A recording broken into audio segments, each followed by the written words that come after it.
There's a tool in my camera bag that I use almost every day, yet most don't seem to pay any attention to it. I'm talking about external monitors like this guy here. Now you're probably thinking, I don't shoot video, so why would I need one?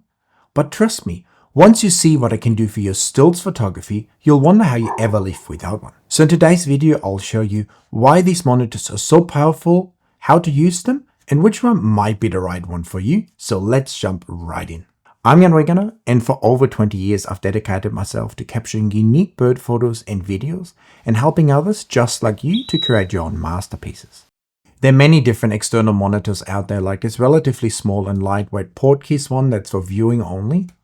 Or we have bigger and heavier screens like this Ninja V that you can actually record to as well. And all of these screens are touch screens, so it's very easy to navigate them. Initially, I bought my Ninja V to be able to record nice and clean viewfinder footage to share in my YouTube reviews, and also to stop my R5 from overheating. Because if you're recording to an external monitor, you can film for much longer without overheating compared to writing internally onto a memory card. Video aside, it didn't take too long before I realized how beneficial these monitors would also be for my stills photography. Setting up these monitors and using them is actually really simple. All you need is a monitor. Then you need some sort of head that usually comes with the monitor that goes into the monitor and also has a base that slides into your camera's hot shoe. And then we also need some sort of battery to power the monitor and an HDMI cord to connect the monitor to our camera. And these cords usually don't come with these monitors, so you'll have to buy them separately. So once we have attached our head to the monitor, all we need is a camera, slide the head into the hot shoe, tighten it up, and then the screen sits really nicely on top of the camera and we can angle it in any way we want. From here, we just need to connect the HDMI cord. In this case of the R1, it's a full-sized HDMI cord, but if you have a different camera, you might need to use a HDMI cord that goes from full HDMI to maybe mini HDMI, like in the original R5 or the R3, for instance. So depending on what camera you use, make sure that you buy the right HDMI cord. And now we just turn the camera on, and there we go. Now we have our viewfinder displayed in that screen on top. That wasn't too hard setting that up, was it? To power any of these monitors, you will definitely need an external battery. If you don't do a lot of recording, a smaller one like this Sony NP-F750 is probably sufficient. And if you do a lot of recording, a bigger one like this NP-F970 is probably better. But keep in mind, the bigger the battery, the heavier the whole setup will get. What I like about this Portkeys monitor in particular is that it can take the Sony batteries if you need a lot of power. But you can also power it with Canon's normal LPE6 style batteries like we have in the R5, R6, R5 Mark II, etc. So instead of having to take big bulky extra batteries with you, you can just take one or two extra spare camera batteries with you that you probably have already and then use those to power the monitor. That works really well, and it also keeps it nice and light. On top of that, it will also save you from having to take a few more chargers with you that you would have to use to charge these bigger, heavier batteries. If we're planning to use a monitor like the Ninja V that can actually record to, the setup is very similar, except that we now also need an external hard drive that we can record all our files to. This one slides right into the back of the monitor, and then all our files will be on there. And if we want to download that, we'll also need one of these USB to SATA cables. So now we have a screen on top of the camera that has many advantages for video work, but how does it actually help us for stills photography? And I think the first advantage is very obvious. We now have a much bigger, brighter, and easier to see EVF or rear screen right on top of the camera that can also be moved around easily.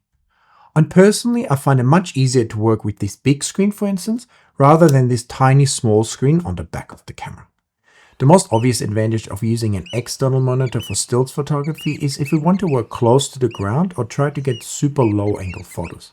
I don't know about you, but I'm not the biggest fan of kind of awkwardly lying behind the camera, breaking my neck trying to look through the viewfinder, or getting super wet and muddy. And by using an external monitor, I can avoid all of that because I can simply put it on top of the camera and then put the lens foot into the ground or put my tripod low to the ground and then sit or kneel next to the camera and simply look at the big screen that's right on top of the camera, and that allows me to get really nice low angle shots with ease. And whenever I'm using my Ninja V, I can also click record and then record my viewfinder and everything else I see for all of you guys. One of the most underrated aspects of photography and one area where most people could improve the most is image editing and having a fast, efficient and easy to follow workflow that allows you to get great results from all your RAW files, even the dark, noisy and difficult to edit ones. And to help you to get there quickly and actually enjoy editing your images, I developed my Lightroom and next generation Photoshop Masterclasses. In my courses, I teach you step by step and in detailed chapters an easy to follow workflow that allows you to edit all your RAW files with confidence and get great results ready to be shared with the world. And I'm sure some of the tricks and techniques that I'm showing you, you will have never heard of, but they make all the difference. But of course you won't just be watching because I'm also supplying you with my own RAW files so you can edit and learn right alongside me. And if you're not sure if my classes are worth it or the right fit for you, check out some of the amazing reviews that I receive on a daily basis from many happy students who I've helped to transform their editing lives. So if you want to turn editing from a frustrating chore where you don't really know what to do or what sliders to pull into a rewarding experience where you have an easy to follow workflow and confidently edit all your RAW files, make sure to check out my Lightroom and Next Generation Photoshop Masterclasses down there in the description. I know they will help you a lot. So far I always said that the monitor has to sit on top of the camera, but that is actually not true. Because in some situations I actually like to have the camera somewhere up or somewhere down, and then have the monitor right in front of me in my lap, for instance, because it makes it so much easier to see what's happening in certain situations. This is also great when you're working overhead, for instance, because you don't actually have to stare towards the camera all the time and can rather have a monitor right in front of you. One problem we sometimes encounter as photographers is tunnel vision, because we're so focused on one subject in our viewfinder that we miss all the action that's happening around us. In my backyard, for instance, I often try to get birds and flight photos, but the best photos are always the ones just after a bird has taken off. So if there's 4 or 5 birds in front of me, I don't want to miss any bird potentially taking off because I'm focused through the viewfinder on the wrong bird. So using the screen in this scenario helps me a lot because I can still see the viewfinder on top of the camera through the external monitor, but at the same time my eyes can still look past the monitor, looking for another bird that might be taking off before the bird that I'm actually focused on. Shooting like this might look awkward at first, but it has allowed me to get some shots I probably would have missed otherwise. Finding a subject with an external monitor is definitely not the easiest task and takes a little bit of getting used to, and especially in the beginning you may miss a shot or two or point the camera in a completely different direction, but after a little while, especially if you're using a tripod or put the camera on hard ground, you will be able to get good results quickly. Resting the camera on the ground or using a tripod definitely makes it easier to find your subject simply because you're not moving so much and you can be in a more natural shooting position. The strangest part of using an external monitor fully handheld is that the camera is just not in your normal shooting position. It's lower than you are because you're looking onto the screen and then you're just making these movements that you're not used to, and that makes it hard finding a subject. If you're using Nikon, then there's basically no more restrictions when using an external monitor, but if you're shooting Canon or Sony, there's another big downside because both of these brands disable the EVF and the rear screen when you're using an external monitor. They just turn black.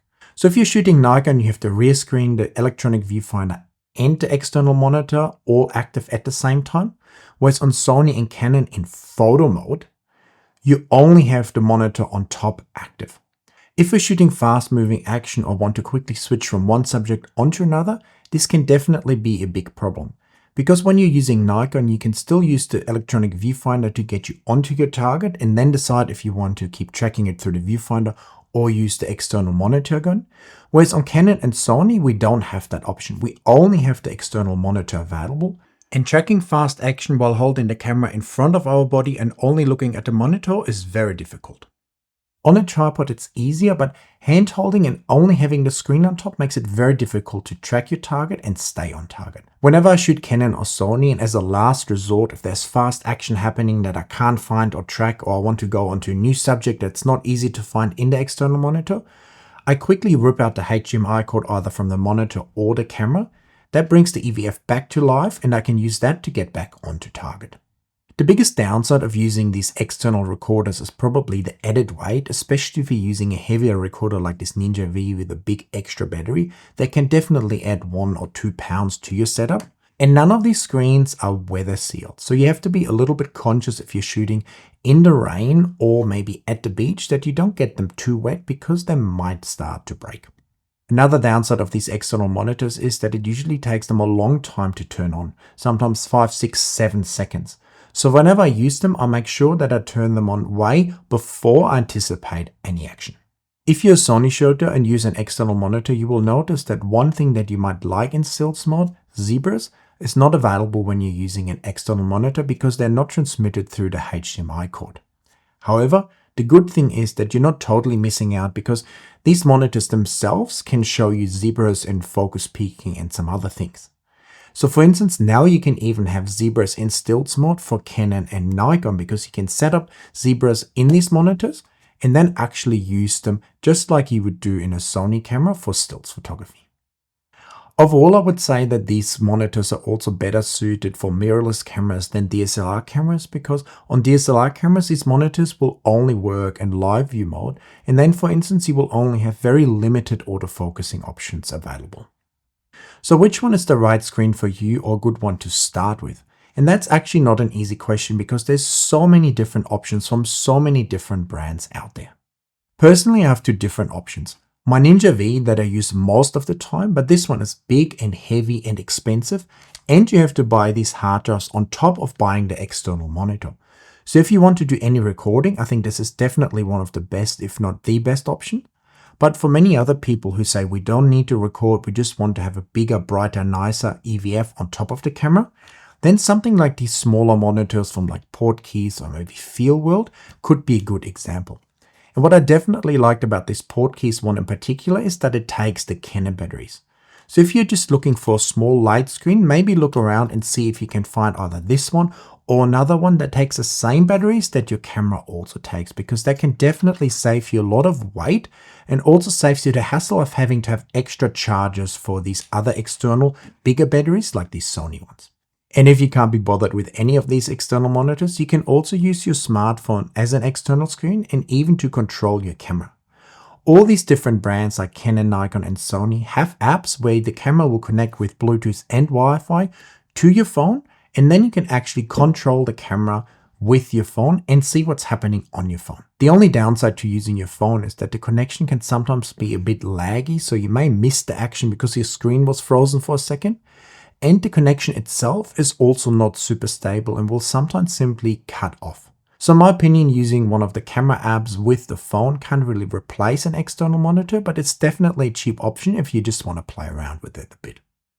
So what's your opinion on external monitors? Is that something that you have been using already or you want to use? What do you think of them in general? Just overkill or something that you think may be very useful for your photography?